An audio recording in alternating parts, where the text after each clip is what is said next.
Hello అండి. Welcome to Taji designers. ఇది చూడండి కంప్యూటర్ ఎంబ్రాయిడింగ్ బ్యూటిఫుల్‌గా ఉంది కదా! చాలా బావుందండి. ఫ్రంట్ అయితే ఆహ్, త్రికోణం షేప్ ఇచ్చాను. పాన్ షేప్ లాగనమాట. ఒక సైడ్ అయితే కట్ వర్క్ వచ్చింది కదా! ఇంకో సైడు కట్ వర్క్ లేకపోయినా కూడా సేమ్ షేప్ ఇచ్చాను. సేమ్ సైజ్‌లో చూడండి. కొంచెం కూడా మిస్టేక్ అయితే రాలేదు.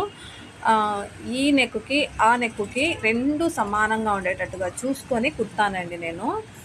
ఎందుకంటే అలా కాకుండా వర్క్ అయితే మామూలుగా వర్కు ముందు నుంచే ఉంటుంది గదా! పెన్ డ్రైవ్‌లో. అది వచ్చేస్తుంది. కానీ ఫ్రంట్ నెక్ ఇంకొక సైడ్ ఉంది గదా! అది పొరపాటయిపోతుందండి ప్రతి ఒక్కరికి. అది గూడా పొరపాటు అవ్వకూడదు అనుకుంటే 2 సమానంగా పెట్టుకొని మార్కింగ్ చేసుకొని చేసుకోవాలనమాట.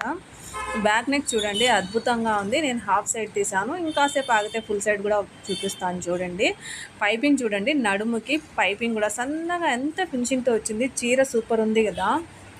శారీ కలర్ కాంబినేషన్ అయితే అద్దిరిపోయింది. అద్భుతంగా ఉంది కలర్ కాంబినేషన్. బేబీ కుచ్చులు ఇచ్చాము దీనికి. చాలా అంటే చాలా బాగున్నాయి చూడండి. పట్టు కుచ్చులేనండి అవి కూడా. చాలా బాగున్నాయి కలర్ కాంబినేషన్ గానీ, వర్క్ అయితే ఫినిషింగ్ మన దగ్గర చాలా బాగుంటుందండి.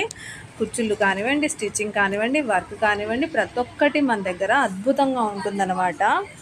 చూడండి ఎంత బాగుందో అదో. చాలా బాగుంది. హ్యాండ్‌కైతే స్కాలప్ ఇచ్చాను కదా!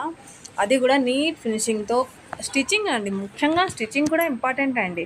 వర్క్ ఒకటే కాదు, వర్క్ ఎంత బాగొచ్చినా కూడా మళ్ళీ స్టిచ్చింగ్ సరిగ్గా చేయలేకపోతే కొంచెం కొంచెం వదిలేసి గ్యాపులు వదిలేసి గనక స్టిచ్చింగ్ చేసామనుకోండి, నెక్ దగ్గర కానివ్వండి, ఫినిషింగ్ సైడ్‌లో కానివ్వండి, అలా చేస్తే అది ఎత్తిపోతుంది బ్లౌజు. అలా అవ్వకూడదంటే ప్రతి ఒక్క పాయింటు నీట్‌గా చేయాలండి. అంటే ఎక్స్‌పీరియన్స్ ఉండే పర్సన్ చేస్తే కుడితే ఏదైనా కూడా నీట్‌గానే వస్తుందనుకోండి. మనకైతే 15 ఇయర్స్ ఎక్స్‌పీరియన్స్ ఉంది కాబట్టి 15 సంవత్సరాల ఎక్స్‌పీరియన్సు టైలరింగ్‌లో ఉంది మనకి. సో, మన దగ్గర చాలా అంటే చాలా బాగొస్తాయి వర్కులు ఏవైనా కూడాను. చూడండి ఎంత ఫినిషింగ్‌తో, ఎంత నీట్ ఫినిషింగ్‌తో, ఎంత లుకింగ్ ఉంది కదా! నాకైతే చాలా అంటే చాలా నచ్చేసిందండి. తాళ్ళు కూడా చూడండి సన్నగా డోరీస్ ఎంత బాగా ఇచ్చానో. నా స్వహస్తాలతో నేనే రెడీ చేశానండి మొత్తం బ్లౌజ్ అంతా కూడా. ఫ్రంట్ నెక్ చూడండి మళ్ళీ చూపిస్తున్నాను. వన్ సైడ్ ఎలా ఉంది, ఇంకొక సైడ్ ఎలా ఉంది అనేది మీకు తెలియడం కోసం మళ్ళీ చూపిస్తున్నాను. నెక్ సైడ్ వర్క్ సైడ్ ఎలా వచ్చిందో సేమ్ అలాగే రావాలని ఇంకొక సైడ్ కూడా సేమ్ అలాగే మార్కింగ్ చేసుకొని అలాగే